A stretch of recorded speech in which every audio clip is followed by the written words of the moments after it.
discretion is advised. Howdy, y'all. I'm Jessie filling in for the big man law wonder, and today I want to bring you the details on automobiles. Performance cars that weren't as good as the company claims to be. Anyways, here are the top 10 worst high-performance cars ever. Let's start the engines.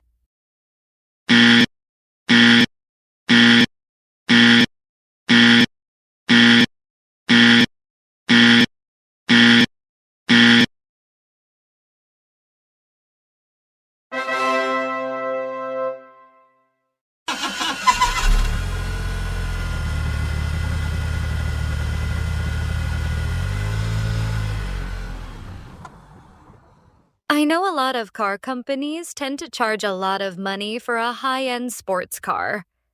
But when you try to drive it, it either doesn't want to start or if there's a dangerous defect. Let's put this video into gear as we start off at 10th Street. Number 10. 1998. Ford Taurus SHO. In 1989, Ford introduced a high-performance version of the Taurus called the Taurus SHO, powered by a Yamaha V6 engine paired with a 5-speed manual transmission. The Ford Taurus SHO was one of the best sports sedans ever. Fast forward to 1998, when Ford introduced the SHO. This one's a bit different. This SHO was fitted with a V8 engine and paired with a 4-speed automatic transmission. Performance-wise, it's a bit sluggish with its handling and understeer. Reliability-wise, camshaft failures are common with the 98 SHO, as a major defect can destroy engines. The only positive thing about the 1998 Ford Taurus SHO is that it has plenty of room and very comfortable. Anyways, despite the engine failures with this car, this is featured in a PlayStation 2 racing game called Gran Turismo 4 as a used car. Next stop is 9th Street, where we will find Number 9. 1981. DeLorean DMC-12. The DeLorean DMC-12 is a rear-engine, 2-seat sports car manufactured by the DeLorean Motor Company for the American market from 1981 to 1983. Designed by Giorgetto Giugiaro, it is best known for its gull-wing doors and brushed stainless steel body panels, which were chosen to eliminate the need for paint and prevent rust. Production began in Dunmurry, Northern Ireland, following a deal with the British government to boost the local economy. The car utilized a PRV 2.8-liter V6 engine and a steel backbone chassis engineered by Lotus. Although initially hyped, the DMC-12 suffered from poor performance, high price, and quality control issues, leading to the company's bankruptcy in October 1982. It also didn't help that John DeLorean got caught in a drug trafficking scandal by accepting dirty money in an attempt to save his failing car brand. Just like the late Rick James said, cocaine is a hell of a drug. Anyways, we're off to 8th Street as we present. Number 8. 1982 to 1988. Cadillac Cimarron. The Cadillac Cimarron is an entry-level luxury car manufactured and marketed by the Cadillac division of General Motors for model years 1982 to 1988 over a single generation, with a mild facelift in 1985. The flagship offering of the GMJ platform, the Cimarron had joined the project just 11 months prior to the J-Car's arrival in showrooms, and Cadillac had very little involvement in the program. Marketed with counterparts from Chevrolet, Pontiac, Oldsmobile, and Buick, The Cimarron was to become one of the most controversial examples of badge engineering in the American automotive industry, sharing much of its entire design, including its exterior, with the Chevrolet Cavalier and GM's other brand variants. The Cimarron is noted as a nadir of GM's product planning for its low sales, poor performance, and ill-conceived badge engineering. Between the oil crisis of the 1970s and the fact that the Japanese cars had better fuel efficiency, this car was just a Chevrolet Cavalier dressed in a tuxedo. Also, that the younger car buyers wanted European cars like the Porsche, the Audi, the BMW, and the Mercedes. Speaking of European cars, we have one coming up, and it's not a German vehicle. It is, in fact, Italian. It's on 7th Street, and it's at number 7, 1980 to 1993 Ferrari Mondiale. The Ferrari Mondiale is a mid-engined V8 Grand Tourer, manufactured and marketed by Ferrari between 1980 and 1993, with styling by Pininfarina and bodywork by Carrozzeria Scaglietti. Offered as either a 2+2 coupe or cabriolet, the Mondiale has the slightly higher roofline, greater dimensions, and increased weight to accommodate occasional rear seating for children or small adults. The Mondiale replaced the Ferrari 308 208 GT4 Coupe and remains the last V8 rear mid-engined 2+2 Ferrari. The name Mondial, French for global, reflected its worldwide conformance with 1980 safety and emission standards, as well as the company's prominent motor racing victories. Ferrari had used the nameplate in the 1950s to celebrate Formula One World Championships, and again in the 1970s to mark its Formula One World Constructors' Championships. So, why is the Mondiale on the list of worst performance cars? Let's read the legacies on why. The Mondiale has historically been a target of derision from Ferrari enthusiasts, with many calling it one of the worst Ferraris ever made due to its styling, performance, and weight. Some enthusiasts, however, consider the car a future classic due to its low price relative to other classic Ferraris. I see. It also doesn't help that Ferrari is making an electric SUV, but that's a story for another top 10. Next one is a Japanese car, but it's neither a Toyota nor a Honda. Here comes a small car badged as a high performance coming down on 6th Street at number 6, 2017 to 2019, Nissan Sentra Nismo.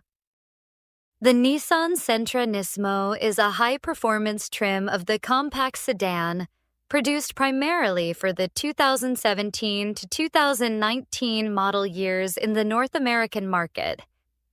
It is powered by a 1.6-liter turbocharged inline-4 engine, producing 188 horsepower and 177 pound-feet of torques.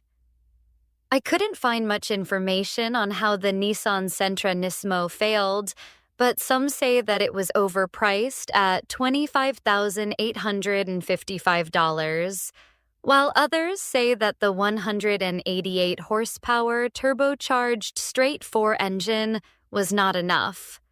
And even the optional CVT engine was terrible. It's much better with a 6-speed manual, but even the clutch has its issues. At this point, I think I'll stick with the true JDM classic, the R34 Nissan Skyline GT-R. Next one is another Ford, and it's struggling to get past 5th Street at number 5. 2016 to 2018 Ford Focus RS.